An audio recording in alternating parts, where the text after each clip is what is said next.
Hello and welcome back to my channel. In today's video, I would like to share with you some tips and tricks that I have learned over all these years to live as frugally as possible.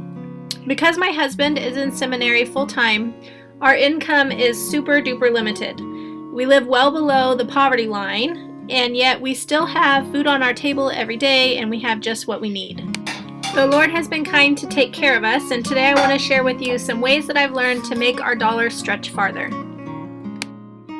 Tip number one is to learn to cut your family's hair. In our 21 years of marriage, my husband has never ever been to a barber shop. Before we got married, his mom taught me how to cut his hair the way that he likes it. And as we've added boys and girls to our family, I have watched numerous YouTube videos and tutorials to learn how to cut their hair into the styles that they enjoy.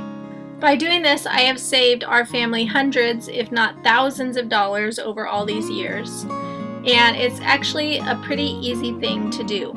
If you're watching a tutorial and the haircut is not too difficult, you should be able to figure it out and then be able to do it well with some practice.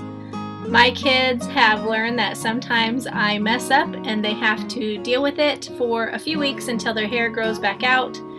But now that I have done it so often, I have figured out how to do it well and how to make it the way that they like it.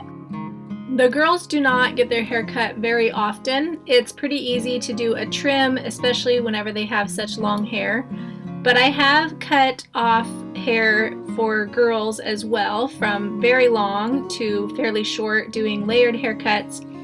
I've taken my girls to the salon a couple times, and when I do that, I watch very intently what the stylist is doing so that I can learn from her, and then I will go home and watch videos, and that way in the future I can cut the girls' hair if they want that. But lately none of them have wanted their hair cut. They just want to let it grow out really long, and that is fine with me. I don't mind that at all, as long as they keep it brushed and take care of it well.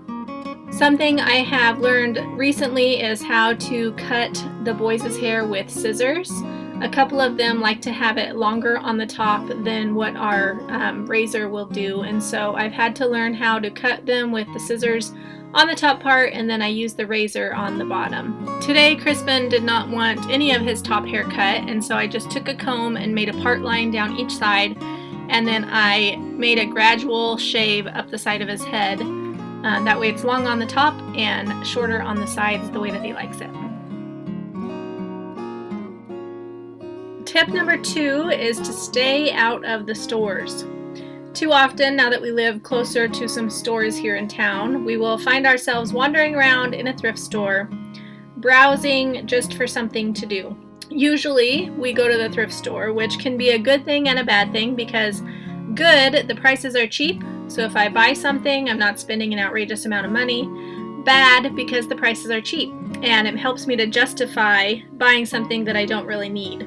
So by finding something else to do with our time, it helps us to save money, go for a hike, take a walk with your family, go play tennis like we are here, go to the park and play, have a picnic, invite over some friends.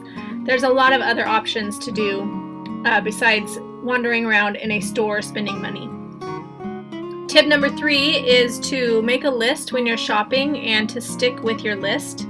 In our house, I've got a magnetic notepad hanging on our fridge, and whenever the kids tell me they need something or we run out of something, we'll write it on the list. And then at the end of the month, when I make my next grocery shopping list, I will re-evaluate everything that we have on our notepad, and the things that we do actually need go on my grocery list to be bought at the store, and the things that we don't actually need are thrown out and I don't buy them. So I just reevaluate what we really need and what we don't need, and that way I'm only spending money on what we need. Tip number four is to stay off of social media. This is a strange tip for someone who makes money off of YouTube to share with you, because YouTube is a form of social media. But YouTube, Facebook, Instagram, TikTok, all of these platforms are consumerism traps. The goal of these platforms is to keep you online as long as possible, tempting you with all of the gadgets and the doodads and the clothing and the products that you wish you had but you don't really need.